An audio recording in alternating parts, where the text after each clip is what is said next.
నమస్కారం, welcome to I dream. ధర్మ మార్గం విత్ విజిత కార్యక్రమానికి స్వాగతం.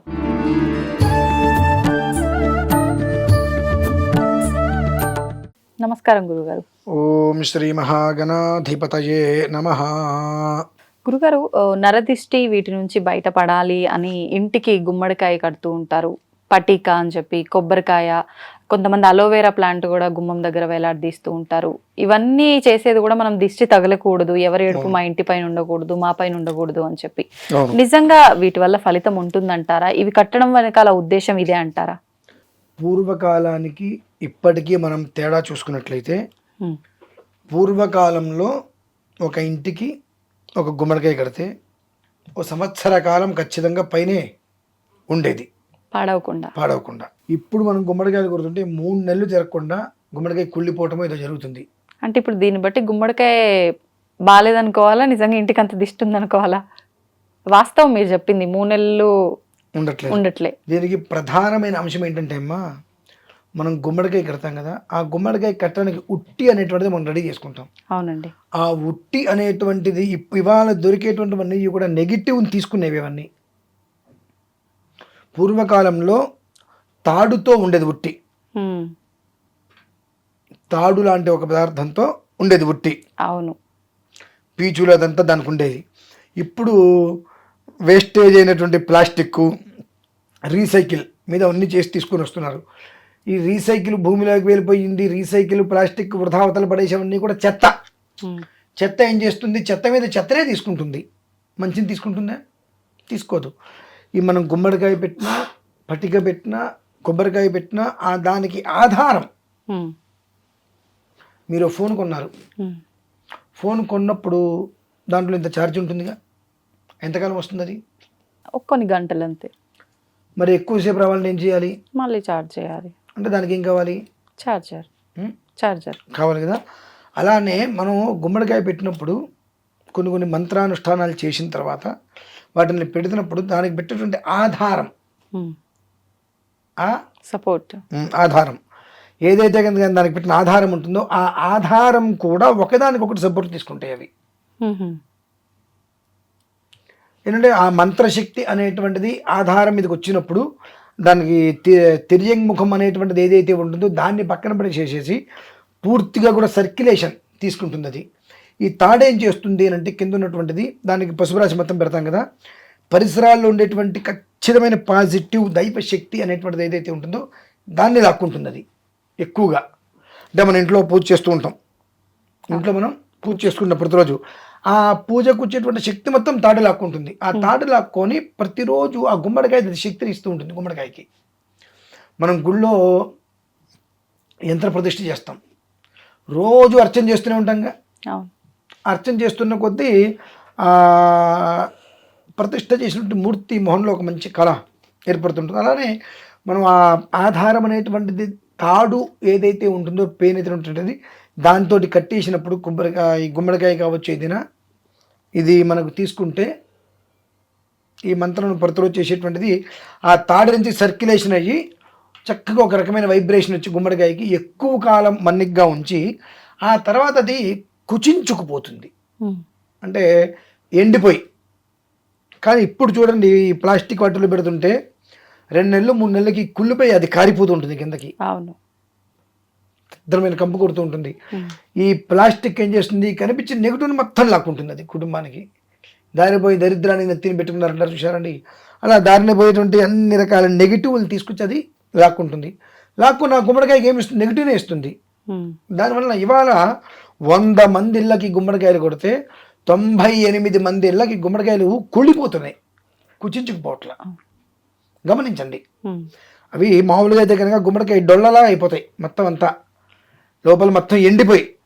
అంటే మీరు ఆ పాజిటివ్ మంత్ర ప్రభావం జరుగుతూ ఉన్నప్పుడు నెగిటివ్ శక్తి వచ్చినప్పుడు దాని మీద తగిలినప్పుడల్లా కొంచెం కొంచెం కొంచెం కొంచెం ఎండి గుమ్మడికాయ అలానే ఉంటుంది, ఎండిపోతుంది.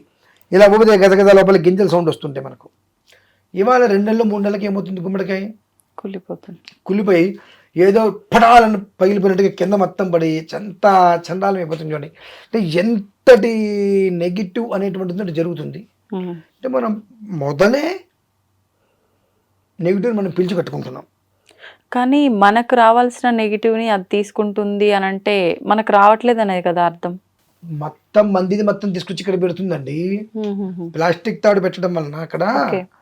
ఆ ప్లాస్టిక్ ఏం చేస్తుంది, పాజిటివ్ తను తీసుకోలేదు, నెగిటివ్ దాని జుట్టుతో వచ్చేస్తుంది. దానివల్ల రొటేషన్ కావట్లేదుగా, ఓకే, సర్కిల్ సర్క్యులేషన్ లోపల కావట్లేదు. మీరు కారు కొంటారు, ఆ కారులో బ్యాటరీ ఉంటుంది, బ్యాటరీ ఎంతసేపటికి రీఛార్జబుల్ బ్యాటరీ అవుతూ ఉంటుంది. అది దానికి 3 ఏళ్ళు 4 ఏళ్ళు లైఫ్, అంతవరకు అది అవుతుంది. అలా కాదు, కారుతో బ్యాటరీ కూడా ఇచ్చారు, నేను స్టార్ట్ చేస్తాను, స్టార్ట్ చేసేసిన తర్వాత లైట్లు వేసి కాసేపు జర్నీ చేసి ఇంజన్ ఆపేసేసి లైట్లు వేసి నేను పెట్టుకుంటా అంటే బ్యాటరీ అయిపోతుందిగా. ఇంజన్లో పెడితే సర్క్యులేషన్ దానికి అది కరెంటు తీసుకుంటూ ఉంటుంది. ఇక్కడ కరెంటు తీసుకోవడానికి, మంత్రశక్తిని తీసుకోవడానికి అది బంధం అయితే దానికి పెట్టామో ఆధారం, అది సరిపోవట్లా. ఓకే. దానివల్ల అది ఆధారం అనేటువంటిది నిరాధారంగా అయిపోయింది. ఊరికి అది పడిపోకుండా ఆపింది, దాన్ని గట్టిగా అతుక్కోవట్లా, సర్కిల్ కావట్లేదు. దానివల్ల ఏమైంది, మనం ఇచ్చిన అంత ఛార్జ్ కొంచెం కొంచెం కొంచెం కొంచెం కొంచెం కొంచెం కొంచెం దిగిపోయింది. నెగిటివ్ ఎక్కువగా రావటం వలన మొత్తం లోపల కులిపోయి ఒక్కొక్క చుక్క నీళ్ళు కారుతూ మొత్తం పడిపోతుందండి. కాబట్టి ఆధారం మనం ఆలోచించాలి. మనకు ఆధారం ఏంటి, సరిగా ఆధారం మనం చేస్తున్నామా, ఏదో ఒకటిగా మనం పెట్టుకుంటున్నామా, ఏదో ఒకటి అని చెప్పి ఈ కవర్లతో వాటితో వచ్చింది మనం పెట్టేసేస్తున్నాం. అది ఎంతవరకు కరెక్ట్ అనేటువంటి విషయం మనం తెలుసుకోవాలి. అలాగే కొబ్బరికాయ కూడా మీరు 2 కొబ్బరికాయలు తీసుకొచ్చి ఒకటి ఇంట్లో ఒకటి గుమ్మానికి కట్టండి.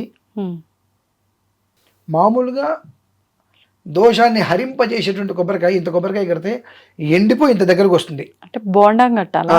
బోండం కడితే అది కొన్ని రోజులకి ఎండిపోయి అంత కొబ్బరికాయ దగ్గరకు వస్తుంది. ఓ సంవత్సరం పాటు ఇంచుమించుగా ఉన్న తర్వాత లోపల గడగడ సౌండ్ వచ్చేటట్టుగా కుడిని వస్తుంది. అదే కొన్ని ప్రదేశాల్లో కొన్ని నెలల ముందు అదే కొబ్బరికాయ కడితే కొంతకాలానికి మొత్తం అలా దగ్గరికి ముడుచుకుపోయినట్టుగా వచ్చేస్తుంది. ఎంత ఏడుపు, ఎంత నెగిటివ్ ఉందనేటువంటి విషయం అవి చూపిస్తాయి. పట్టిక కూడా అంతేనమ్మా. పట్టికలో ఏం మార్పు ఉంటుంది? కొంతమంది పట్టిక కడతారు, ఒక్కొక్క చుక్క కింద పడిపోతుంది మరి రాని పట్టిక. ఆ విపరీతమైన ప్రభావాలు కలిగినాయి అంటే ఒక్కొక్క చుక్క కింద పడుతుంటే మీరు తెల్ల బండలు కదా అన్నీ కనిపించవు. నార్మల్గా చూస్తే మనకు కాళ్ళకి ఏదో కాస్త అటు అదిగినట్టుగా చెప్పులు లేకుండా దాని కింద తిరుగుతుంటే ఎప్పటికైనా ఒక్కొక్క చుక్క రాళ్ళ కింద పడిపోతూ ఉంటుంది. అది నెగిటివ్ ఎనర్జీ ఏ స్థాయిలో ఉందనేటువంటి విషయం అవి మనకు తెలియజేస్తుంటాయి ఎప్పటికప్పుడు. అందుకనే పూర్వంలో ఇంటి గృహప్రవేశం అయింది అంటే 1-1.5 సంవత్సరం గుమ్మడికాయ అలా అలానే ఉండిపోయేది, దాని ఒక చూసేవారు కాదు. ఎందువలన నారతో తయారు చేసిన తాడుతో బంధించేవారు. తర్వాత ఒక రకమైన ప్లాస్టిక్ వైర్ వచ్చేది. ఆ తర్వాత ఏమైంది, ఇప్పుడు పూర్తిగా కూడా రీసైకిల్ కవర్స్ తోటి తయారు చేసి పెడుతున్నారు. దాని ఉట్టులాగా మనం బ్రహ్మాండంగా చూడటానికి అయ్యో అని చెప్పి అదే మనం కొడుతున్నాం అంతే. ఇప్పుడు ఈ పటిక కూడా అంటే పరిమాణం తీసుకునేటప్పుడు ఎంత వెయిట్లో తీసుకోవాలి గురుగారు? ఇంత ఉండేది అంటే కేజీలాగా, 1/2 కేజీలాగా అలా కదా? ఇంత ఉండాలమ్మా. ఒక గుమ్మడికాయ ఏ సైజులో కొడుతున్నాం, ఒక కొబ్బరికాయ ఎలా ఉంటుంది అదే సైజులో ఉండాలి. అది దానికి నల్లటి తాడుతో కడుతూ ఉంటారు దిష్టి తగలకుండా అని చెప్పి. పటిక తీసుకొని పటికకి నల్ల తాడు కట్టడం అంటే ఆ దిష్టి పటికకి తగలకుండా తీసుకోవడం. అది మామూలుగా నారతాడులోనే పెట్టి కట్టేయాలమ్మా. అది కూడా అంటే క్లాత్ లో పెట్టి అట్లా కట్టాలి. నారతాడు క్లాత్ ఏమక్కర్లేదమ్మా, డైరెక్ట్ కనిపించాలి బయటకి. అది ఇప్పుడు ఈ కొబ్బరికాయ కట్టిన పటిక కట్టిన ఒక క్లాత్ లో పెట్టి మళ్ళీ ఉట్టిలో పెడతారు కదా, అలా వద్దా? పెట్టకూడదు. దేనికి పెడుతున్నారు అది మీరు? కానీ ఎదుటి మనిషి దాన్ని చూసినప్పుడు ఎదుటి మనిషిలో ఉండేటువంటి చూపు అది నెగిటివ్ తీసుకొని పాజిటివ్ మనకిచ్చి నెగిటివ్ దాని దగ్గర పెట్టుకోవాలి. గొడ్లు కట్టేస్తే ఎట్లా వాటికి? అది చాలా తప్పది. కాబట్టి ఇవి బేసిక్ నాలెడ్జ్ మనం తెలుసుకోవాలి. తెలుసుకోగలిగితే ముందు సగం ఇంటికి పట్టిన పీడ దరిద్రాలు తద్వారా మనం వదిలించుకోవచ్చు. తర్వాత ఏంటి అనేటువంటి విషయం మనం ఆ జాతకాన్ని పరిశీలించడం ఏంటా సెకండరీ. కానీ సగం దరిద్రం అనేటువంటి దీని నుంచే వస్తుంది. కాబట్టి దీని నుంచి మనం బయటపడగలిగితే అదృష్టమేనమ్మా. ఇప్పుడు ఇవి కట్టడం వల్ల మనకు రావాల్సిన ఈ దిష్టి ఇవన్నీ రాకుండా ఉంటాయని చెప్పి నమ్మే కడుతుంటాం కదా, మరి ఇది కట్టినంత మాత్రాన మన పైన ఎవరు ఏడుపు లేదా, అంత బాగున్నామా అంటే అలా ఏం లేదు కదా, బాధపడుతున్నాం కదా. మీరు ఒక ఆగుంది ఒక బస్సు, మీరు గబిక్కిన పరిగెత్తుకుంటూ వెళ్ళి చూసుకోకుండా గుద్దడానికి మిమ్మల్ని వచ్చి గుద్దడానికి తేడా లేదా? అది మిమ్మల్ని వచ్చి గుద్దితే మనం ఉండం, మనం వెళ్ళి గుద్దితే కొంచెం దెబ్బ తగిలి నిలబడి ఉంటాం. ఆగిన దాన్ని మనం వెళ్ళి ఏదో యథాలాభంగా వెళ్ళి గుద్దుకోవడం వేరు, మనం ఆగుంటే అది వచ్చి గుద్దుకెళ్ళడం వేరు కదా. ఈ రెండింటికి ఎంత డిఫరెంట్ ఉంటుందో దానికి దీనికి ఎంతేనమ్మా. ఓకే, అది అంటే తెలుసుకోవాలి. జరగాల్సిన ఆ పరిస్థితి ఏదైతే ఉందో ఎక్కువ జరగాల్సిన తక్కువలో పోతుంది. అంత కర్మ ప్రార్థం ఆ మాత్రం అనుభవించవలసిందే, అది పరిస్థితి. ధన్యవాదాలు గురుగారు.